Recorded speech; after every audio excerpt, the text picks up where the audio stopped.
الحمد لله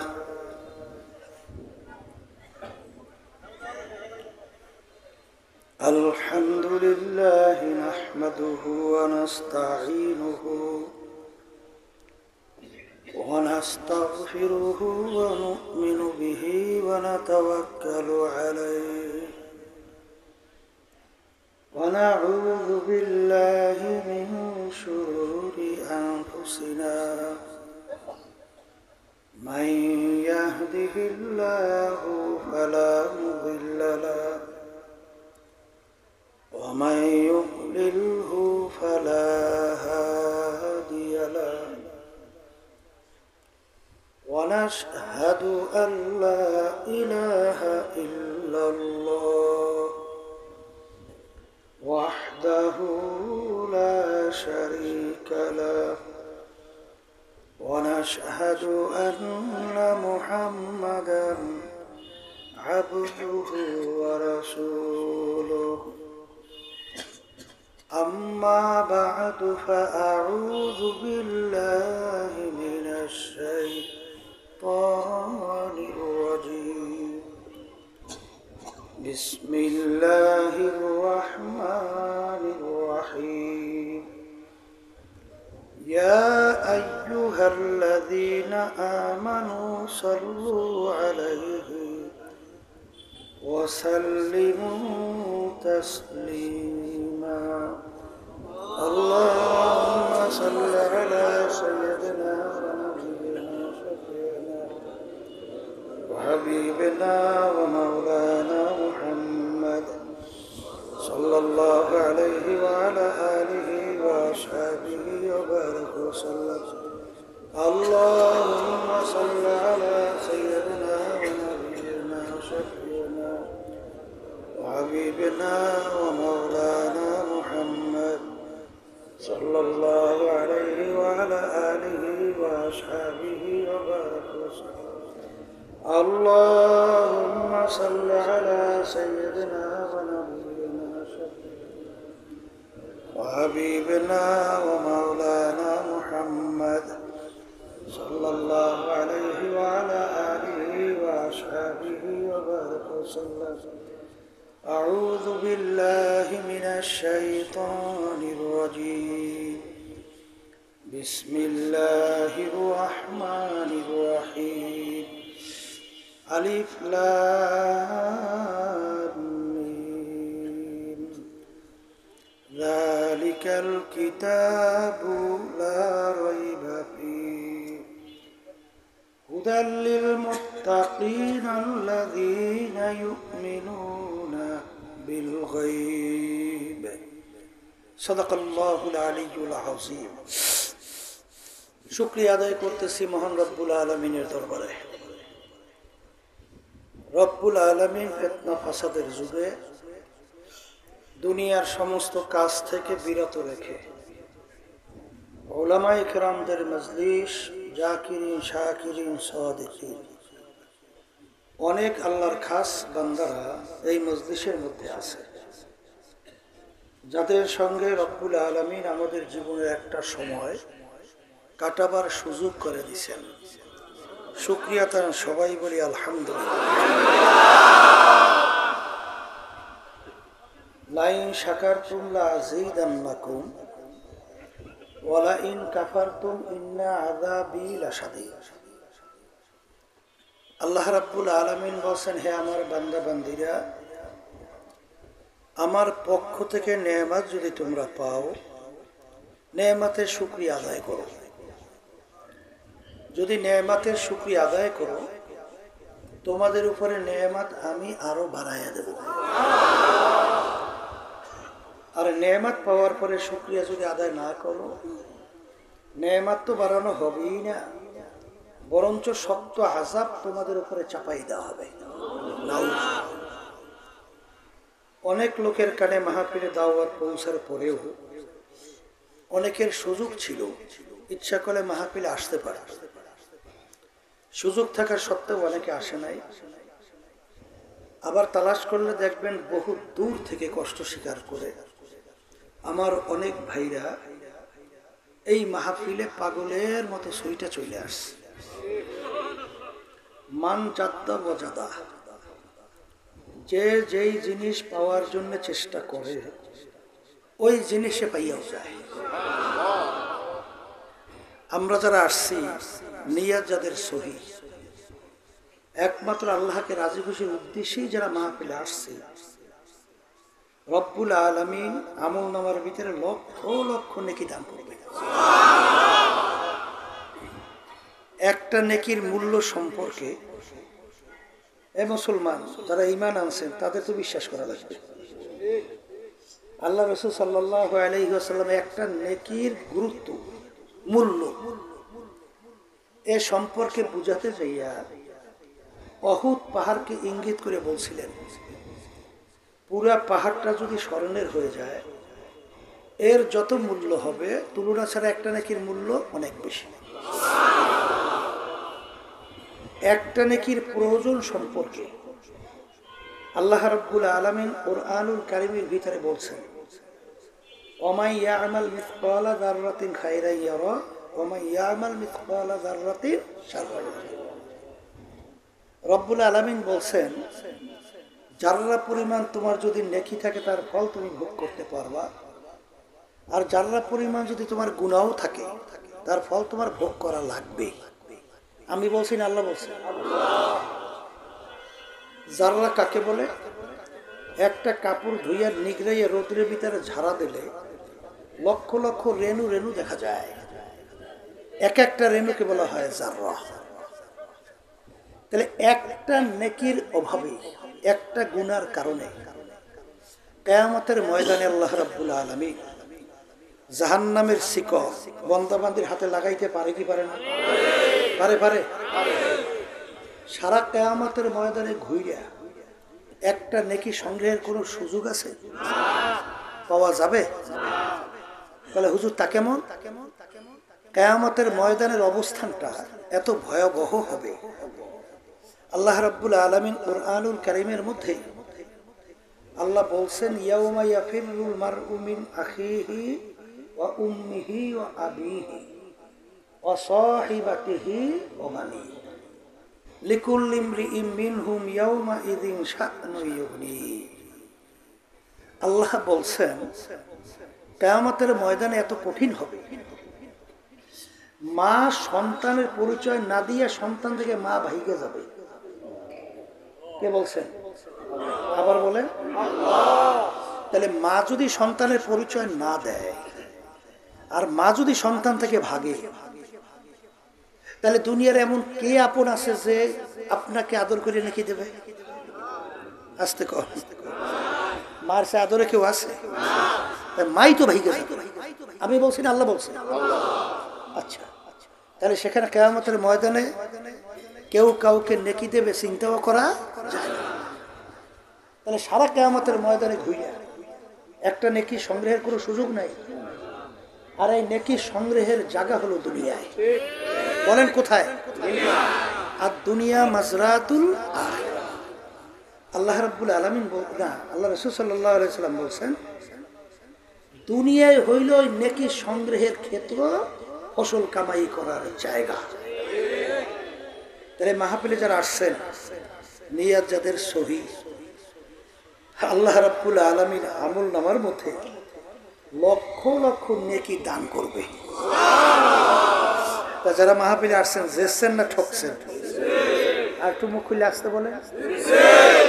আর যারা আসে নাই বলেন, বলেন তারা ঠকছে। কথা ঠিক কিনা? আর এই মজলিসটা কত বড় মূল্যবান, কত বড় গুরুত্ব, কত দামি। আল্লাহ রাসূল সাল্লাল্লাহু আলাইহি ওয়াসাল্লাম এই মজলিসটাকে বলছেন বেহেশতের একটা বাগান। কিসের বাগান? আমি বলছি না, আল্লাহ রাসূল সাল্লাল্লাহু আলাইহি ওয়াসাল্লাম বলছেন। আর এই বিশ্বাস করবে কারা? বলেন যারা মুসলমান। কারা কারা? আচ্ছা শোনেন, এই মজলিসে কত গুরুত্ব। কিয়ামতের ময়দানে আল্লাহ রাব্বুল আলামিন বান্দাবান্দিকে মাফ করবে, অর্থাৎ বান্দাকে মাফ করার কোনো আমল বান্দার নাই। এমন কোন আমল, আমল মানে কাজ। আল্লাহ রাব্বুল আলামিন ফেরেশতাদেরকে বলেন, ফেরেশতারা দেখো তো আমার বান্দা কখনোই তার জীবনে হক্কানি আলেমদের সঙ্গে এক দস্তারখানে মজলিসে বসছে কিনা। তালাশ করে পাওয়া গেছে। রব্বুল আলামিন আপনার বান্দা জীবনে একবার হক্কানি আলেমদের সঙ্গে এক দস্তারখানে মজলিসে বসছিল। আল্লাহ বলবেন যাও, এই ওসিলে আমি ওকে মাফ করে দিলাম। কি আল্লাহ রাব্বুল আলামিন বান্দা বান্দাকে মাফ করে ওসিলা তালাশ করবে না? আস্তে করবে না? করবে না? যারা আজকে মাহফিলে আসছে নিয়াজাদের সহি, এই ওসিলা তো আল্লাহ মাফ করতে পারে। আস্তে পারে কি পারে না? তাহলে আমি যেই কথা বলতে চাইছিলাম, মাহফিলে আসার গুরুত্ব এবং মাহফিলে আসলে কি হয়, কি পরিমাণ নেকি পাওয়া যায়, এই সম্পর্কে আলোচনা করছি না? আচ্ছা, আলহামদুলিল্লাহ। আল্লাহ রাব্বুল আলামিন যাকে পছন্দ করেন, ভালোবাসেন, মায়ুরিদিল্লাহু বিহি খায়রান ইউফাক্কিহু ফিদ্দীন, আল্লাহ রাব্বুল আলামিন তাকে দ্বীনের সহি বুঝ দান করে। সুবহানাল্লাহ। এই মিয়া মাইকেলারা বারবার মাইক ঘুরাইও না, সরিয়ে যাও। তুমি এখন যে শরত বয়ান করতেছে, আমি আসতে বলবো, জোরে বলবো, বারবার একটু ঘোরাঘুরি করো।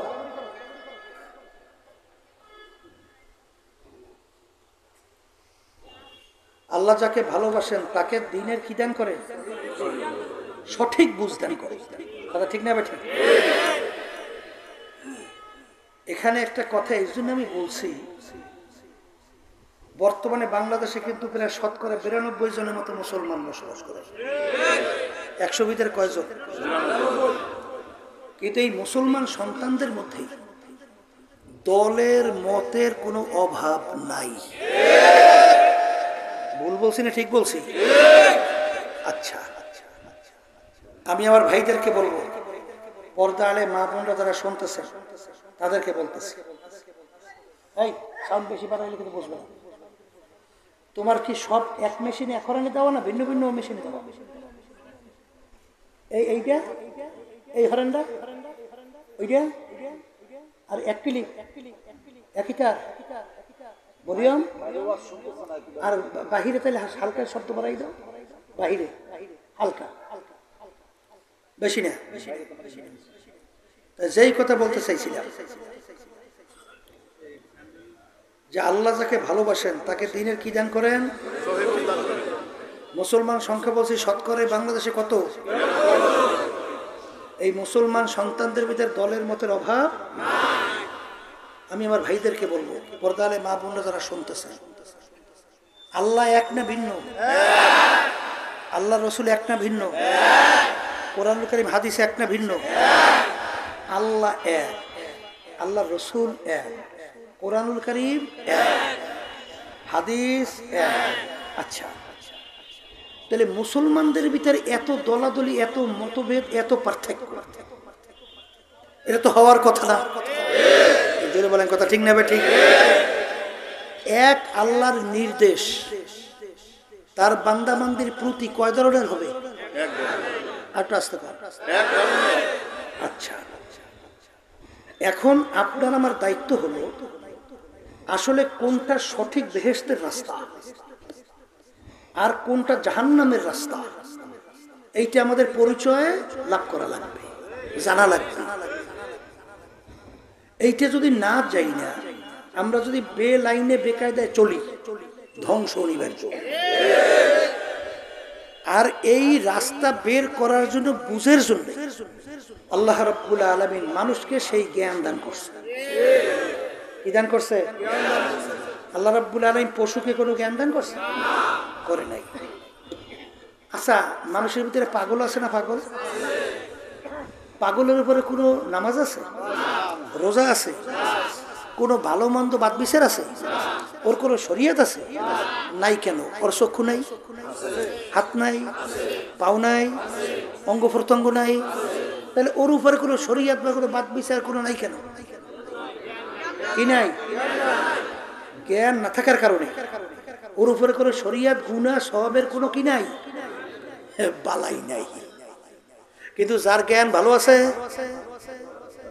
কি তার ব্যাপারে ভালো মন্দের ব্যাপার আছে, যাজা সাজা ব্যাপার আছে। কথা ঠিক না? ঠিক। এই জন্য আমার বাজানদেরকে বলবো, পর্দালে মা বোনরা যারা শুনতেছে, আল্লাহ রাব্বুল আলামিন আমাদেরকে জ্ঞান দান করছেন। এই জ্ঞান কিন্তু আল্লাহ পশুর ভিতরে দান করেন না। কেন দান করছেন জ্ঞান? আল্লাহ রাব্বুল আলামিন আমাদেরকে দুনিয়াতে কেন পাঠাইছেন? এই চিন্তা করার জন্য।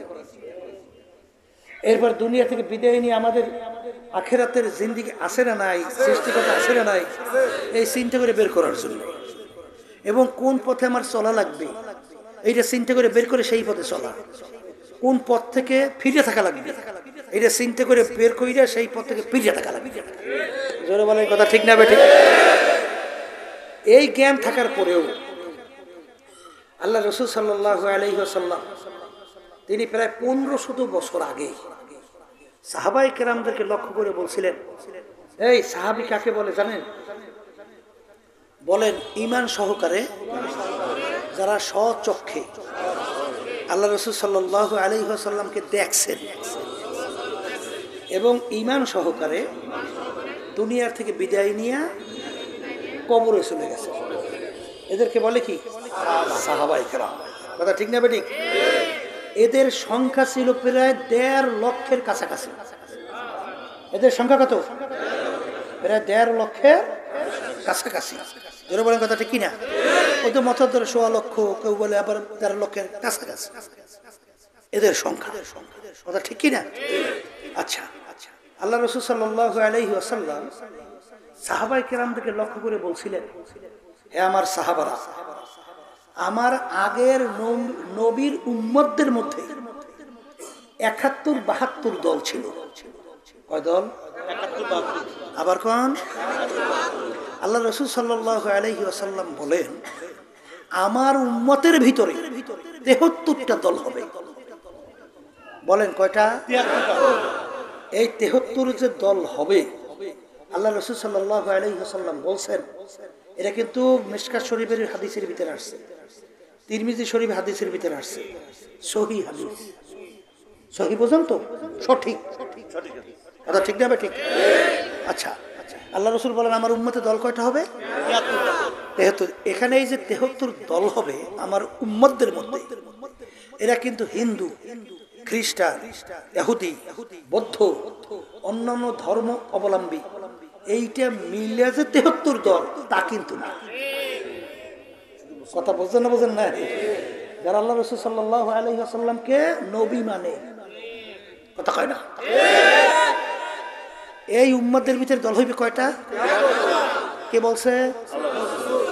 আচ্ছা, সাহাবায়ে কেরামদেরকে বলতেছে এই 73 দলের মধ্যে আল্লাহ রাসূল সাল্লাল্লাহু আলাইহি ওয়াসাল্লাম বলেন 72টা দল ধ্বংসপ্রাপ্ত হইয়া জাহান্নামে চলে যাবে। জাহান্নামী কয় দল? 72 দল। বেহেশতি কয় দল? 1 দল। কথাটা কিন্তু আমি বলি নাই, কোন আলেম বলে নাই, কোন পীর বলে নাই, কোন মুফতি মুহাদ্দিস বলে নাই, আল্লাহ রাসূল সাল্লাল্লাহু আলাইহি ওয়াসাল্লাম বলছেন, আমরা শুনাইতেছি। ঠিক বলেন কথা ঠিক কিনা? সাহাবায়ে কেরামরা প্রশ্ন করলেন, হে আল্লাহ রাসূল সাল্লাল্লাহু আলাইহি ওয়াসাল্লাম, আপনার উম্মতদের মধ্যে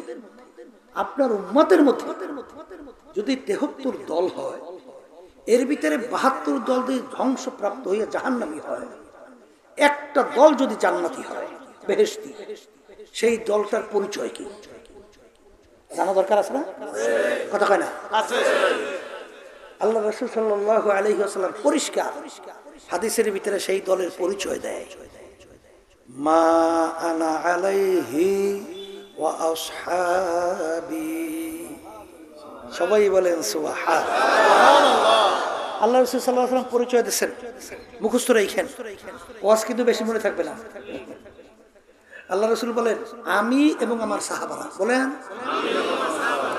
আল্লাহ রাসূল বলতেছেন আমি এবং আমার যেই পথ, যেই মত, যেই নীতি, যেই আদর্শ, যেই সূরা, যেই সিরাত, যেই আকীদার মধ্যে আছি, কিয়ামত পর্যন্ত যারা এই নিয়মে থাকবে তারাই নাজাত পেয়ে জান্নাত। এখন আপনার আমার দায়িত্ব কি? আল্লাহ রাসূল সাল্লাল্লাহু আলাইহি ওয়াসাল্লাম সাহাবায়ে কেরামদের আমল মানে কাজ, কথা হয় না? তাদের কাজ কি ছিল এবং কি বলছে? হাদিস কাকে বলে? কৌল, ফেল, এই তাকরীর এবং আল্লাহ রাসূল সাল্লাল্লাহু আলাইহি সাহাবায়ে কেরামদের একে বলা হয় কি? হাদিস। কথা ঠিক না বেঠিক? আচ্ছা, সেখানে সাহাবায়ে কেরামদের কাজটা কি এইটা আমাদের তালাশ করে বের করা লাগবে না? আস্তে করে আমি বাজার থেকে সংক্ষেপ বলছি, ওয়াজ তো আর সব 100 সব বলা যায় না, মানে একটু লাইন ধরেই দেওয়া, এই কথা ঠিক কিনা? আর মাহফিল তো বুঝার জন্য, কথা ঠিক কিনা?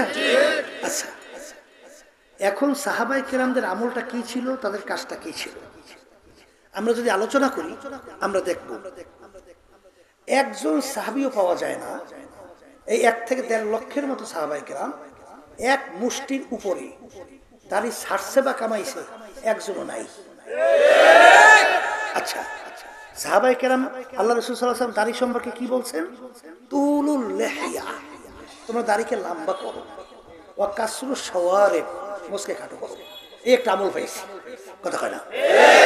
আচ্ছা, চুলটা রাখবেন কেমনে? আল্লাহ রাসূল সাল্লাল্লাহু আলাইহি ওয়াসাল্লাম বলেন 3 প্রকারের 1 প্রকার। কয় প্রকার? কান্দা পর্যন্ত লম্বা, কানের লতি পর্যন্ত লম্বা, সাওয়ুহু, সব দিক দিয়ে সমান করিয়ে দেওয়া। এক শ্রেণী আমার বাজানরা আছে, এখান থেকে চুল ছোট কইরা উপর দিয়ে বড় রাখে, এটা কিন্তু আল্লাহ রাসূল সাহাবায়ে কেরামদের আমল না, কথা ঠিক না বেঠিক? সব দিক দিয়ে কি রাখবে? সমান। আচ্ছা, পাইলাম। জামা কতটুকু গায়ে দেবেন? আল্লাহ রাসূল সাল্লাল্লাহু আলাইহি ওয়াসাল্লাম বলেন নিসফু সাক। শব্দটা কি? নিসফু সাক কাকে বলে? এই হাঁটু আর এই গিরা, এর মাঝ বরাবর বলা হয় নিসফ, মানে অর্ধেক। সাক মানে এই মোটা হাড্ডি থেকে বলে, এই অর্ধেক পরিমাণ লম্বা হবে জামা, কথা ঠিক না ঠিক? টুপিটা কেমনে হবে?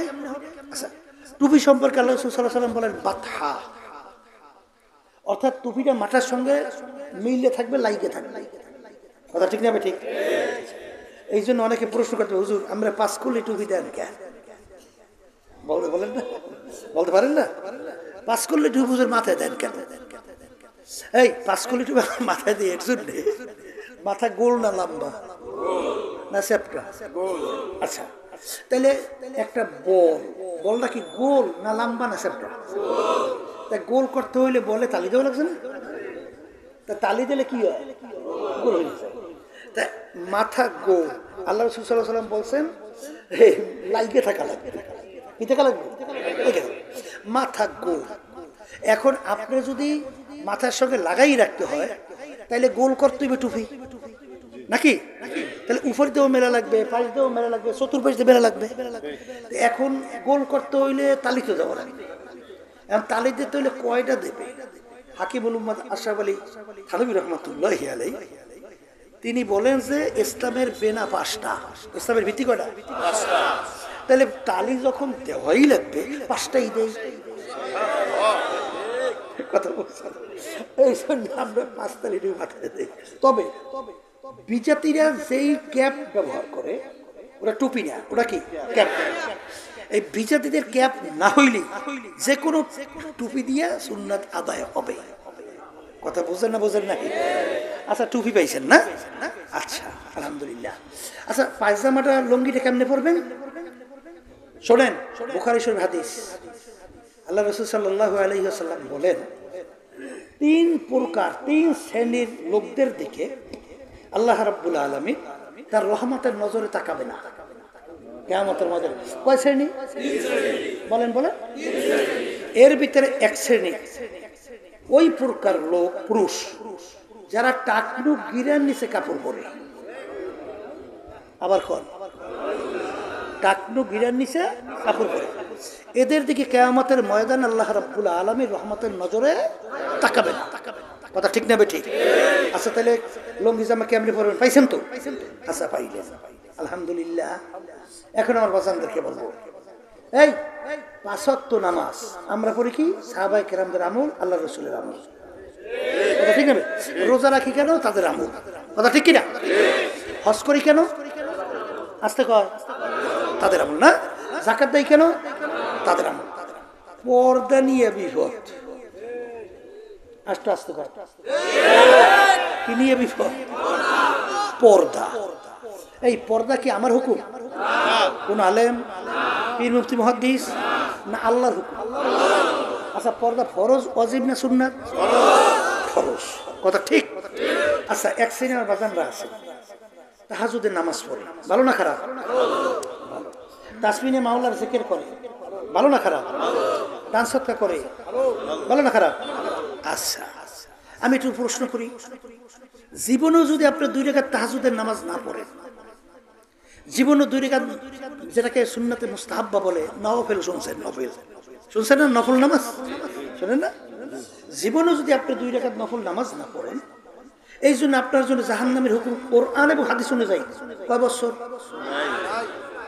মুখ খুলে কথা কান। 1 সেকেন্ড? হ্যাঁ, আচ্ছা, 1 সেকেন্ডও নাই। তবে মুস্তাহাব বা সুন্নাত এবং তাহাজ্জুদের নামাজের মাধ্যমে আল্লাহর নৈকট্যে পৌঁছার রাস্তা তৈরি হয়, আমল নামায় সব তৈরি হয়। কথা ঠিক না? ঠিক। নেক জমা হয়। আচ্ছা, আল্লাহর হুকুম পর্দা ফরজ। একবার যদি আপনি ইচ্ছে করিয়া, যাদের সঙ্গে দেখা দেওয়া জায়েজ নাই, তাদের সঙ্গে যদি দেখা দেয়, কমপক্ষে একটা কবিরা গুনাহ, আর একটা কবিরা গুনার জন্য কমপক্ষে 7000 বছর জাহান্নামের আগুনের ভিতরে জ্বলা লাগবে। কথা ঠিক না? ঠিক। এই হুকুমটা আমার না কোনো আলেম বা পীর না কার? আর বর্তমানে বাংলাদেশে পর্দার নাই বললেই চলে। আর অনেকে আবার পর্দার ওয়াজ করলে তার বড় ব্যাক হয়ে যায়, বুঝো? এইসব পর্দা এখন আধুনিক যুগে চলে না। আধুনিক যুগে কোনটা চলে কোনটা চলে না, এই জন্য কোরআনের কারিমের আল্লাহর হুকুম বাদ দিয়ে থই যাবে কথা না? বলা লাগবে, মানবেন না মানবেন এটা আমাদের দায়িত্ব না। এই জন্য দেখবেন ওলামায়ে কেরাম অনেক সময় বয়ানের পরে বলে, ওমা আলাইনা ইল্লাল বালাগ, আমাদের দায়িত্ব তোমাদের কাছে পৌঁছানো। এটা তোমরা মানো বা নামো, এটা বুঝবা তোমরা, আল্লাহ শুনবে। কথা ঠিক কিনা? আচ্ছা, তাহলে পর্দা ফরজ। সাহাবায়ে কেরাম কি বেপর্দা হয়েছিল? তাহলে তাদের আমল কি? পর্দা করা। কথা ঠিক পাইলাম। একজন সাহাবী কি পাওয়া যাবে যাদের উপরে হজ ফরজ হয়েছে, হজ না করিয়ে মরছে? আবার কন। আচ্ছা, আল্লাহ রাসূল সাল্লাল্লাহু আলাইহি ওয়াসাল্লাম হাদিসে কি বলছেন? যার উপরে হজ ফরজ হইল, সে যদি হজ না কইরে মারা যায়, সে ইহুদি হইয়া মরলো না নাসারা হইয়া মরলো, আমি রাসূল তা জানি না। এর অর্থ কি? সে মুসলমান হয়ে মরতে পারে না। জোরে বলেন কথা ঠিক কিনা? আচ্ছা, গেল। এই আল্লাহ রাসূল সাল্লাল্লাহু আলাইহি ওয়াসাল্লাম তিনি মদিনা শরীফ রওজা পাকে আছেন না? আসতে কয় কোটি কোটি মানুষ আল্লাহর হাবিবের রওজা পাকে সালাম দেয় না? আচ্ছা, আল্লাহ রাসূল সাল্লাল্লাহু আলাইহি ওয়াসাল্লামের রওজা মুবারাকে কেউ যেই হাজর করে, মাথা নত করে, সাহাবায়ে কেরামরা করছেন? আচ্ছা, আল্লাহ হাবিব রওজা কেউ সেজদা দেয়? আচ্ছা, দেয় না। এক শ্রেণী কিন্তু আছে, মাজার বলে, কবর বলে, সেখানে যাইয়ে হাজর করে, মাথা নত করে, আবার নাউজুবিল্লাহ বাংলাদেশে সেজদা দেয়। নাউজুবিল্লাহ বলেন।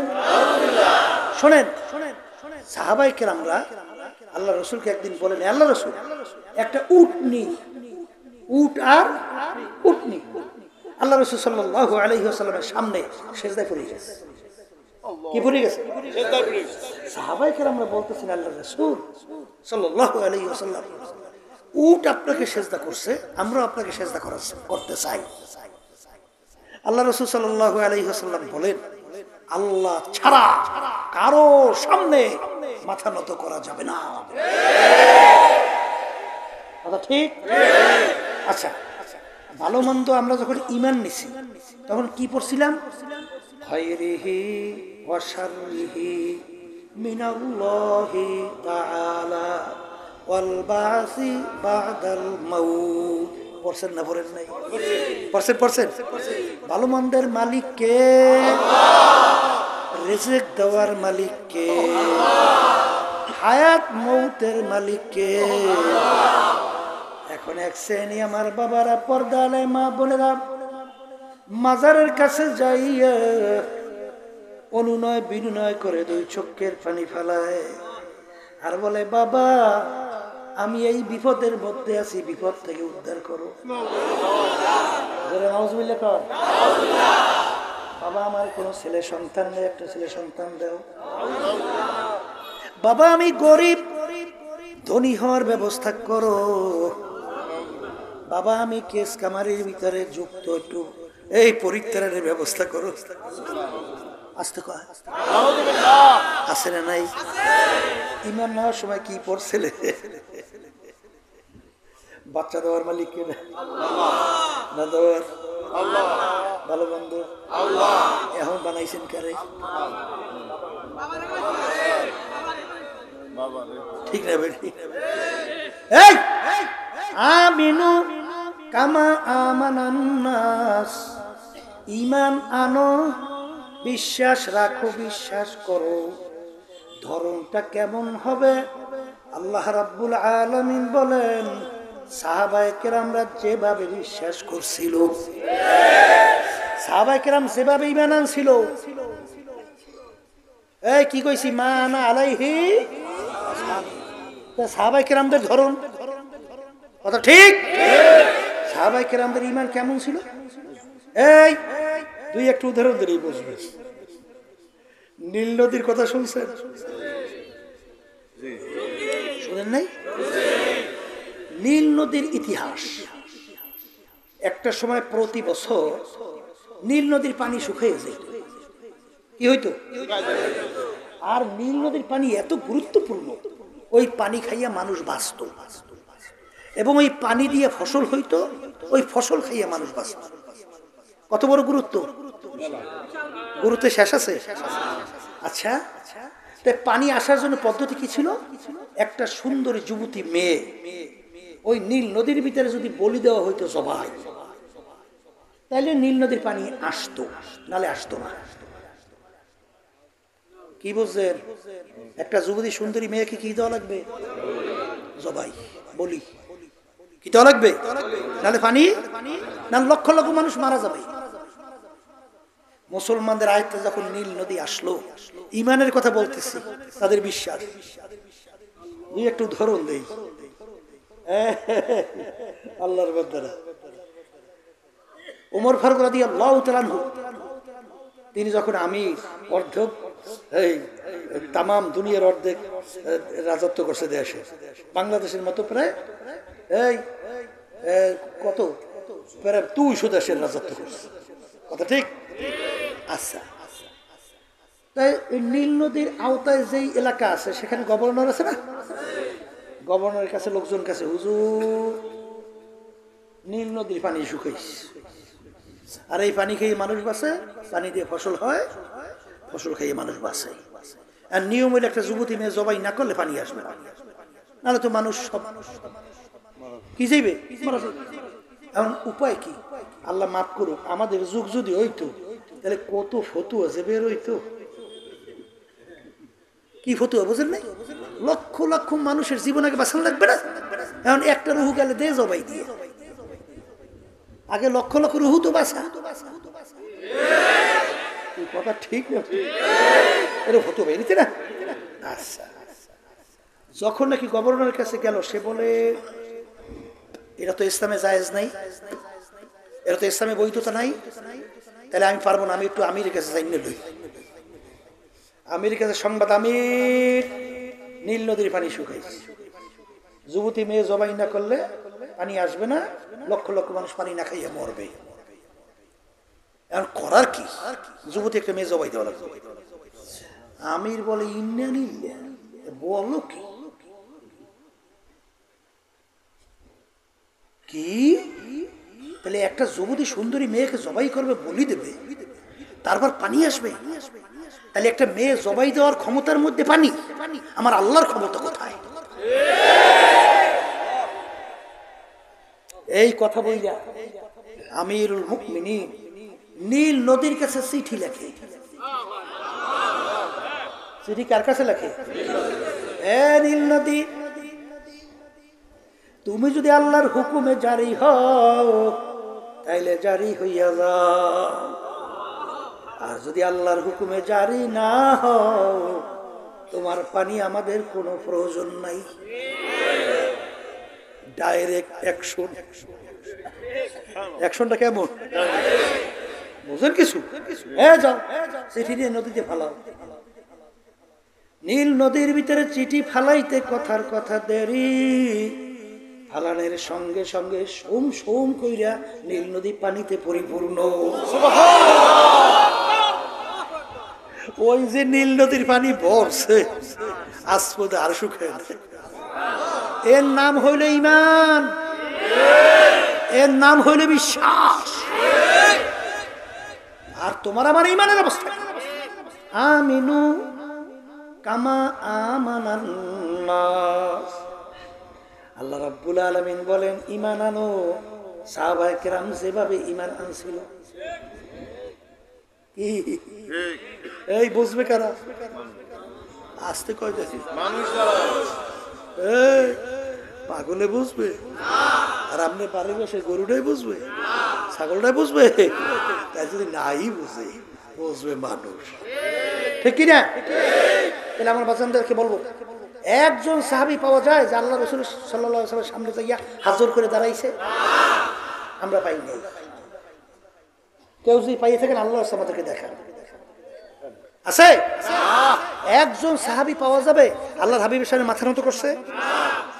বর্তমানে একদল বাবা বাইরেছে না, আবার বাবার কিছু শাগরেদ বাইরেছে না, বাবার সামনে যাই আটটা করে, আবার মাথা নয়, আবার নাউজুবিল্লাহ শুনছি দেখছি ওই বিভিন্ন ইতে প্রচার হয়েছে, সেজদায় পড়ে গেছে বাবার সামনে।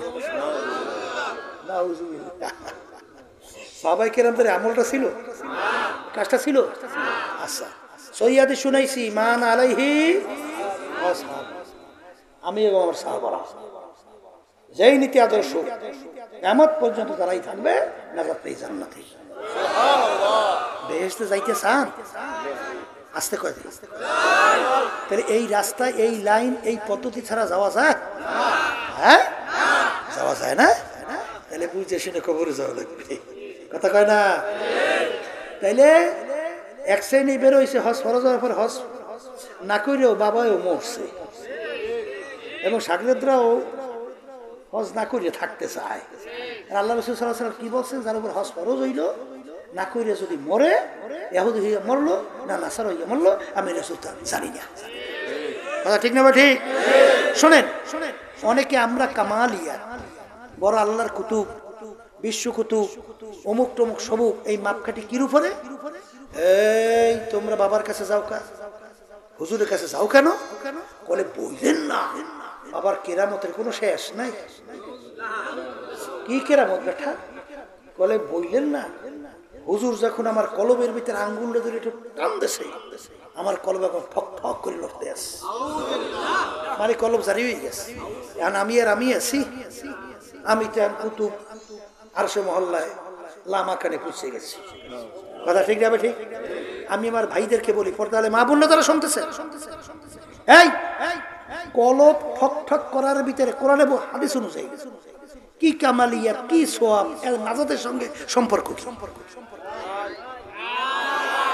কিন্তু নামাজ যদি একক তো সারে, তাহলে কোনো ব্যাপার স্যাপার আছে? আসতে পায়, আছে আছে। আচ্ছা এই বাবার কাছে যাও, পাইছো কি? বলে কইয়েন না, আমার আগে বাচ্চা কাচ্চা ছিল না, বাবার কাছে যাওয়ার পরে এখন আমার বাচ্চা কাচ্চা হয়েছে। তাহলে বাবাই বিরাট আল্লাহর ওলি, কেন যাও? বলে আগে আমি কেসকামারির ভিতরে জড়িত, বাবার কাছে যাওয়ার পরে যেই দোয়া করে দিয়েছে কেসকামারি থেকে মুক্তি। কি এই যাও কেন? আমি গরিব ছিলাম, বাবার কাছে যাওয়ার পরে আমি এখন ধনী। কথা কয় না? আল্লাহ মাফ করে। এইটার উপরে কি কামালিয়াত, এইটার উপরে কি আল্লাহর ওলির কোনো এই কোরআন হাদিস অনুযায়ী এরকম কোনো চিহ্ন কোথাও আছে? তাহলে আল্লাহ রাসূল সাল্লাল্লাহু আলাইহি ওয়াসাল্লামের জমানায় সাহাবায়ে কেরামরা গরিব ছিল? আসতে ছিল? পেটের ভিতরে সাহাবায়ে পাথর বাঁধছে না না মানবে নাই? আচ্ছা, এখন আমার বাজানদেরকে শুনাই রেখে যাই, মানবেন কে মানবেন তা জানি না, আমাদের দায়িত্ব শুনানো। আমার আল্লাহর রাস্তায় কেউ রাগ করবেন না। যদি ভুল হয় আমাকে বলবেন হুজুর ভুল হয়েছে, তাহলে ধরাই দেবেন। আর যদি ভুল না হয় সোজা হয়ে কবরে যাওয়া লাগবে। মানে কথা ঠিক কিনা? শোনেন, পানি ফুক দেওয়ার মধ্যে, পানি খাওয়ার পরে রোগ ভালো হওয়ার মধ্যে এইটার বিয়েতে কামালিয়া বা আল্লাহর ওলির কোনো এটা প্রমাণ? তাহলে প্রমাণটা কি? আল্লাহর ওলি কাকে বলে, কুতুব কাকে বলে?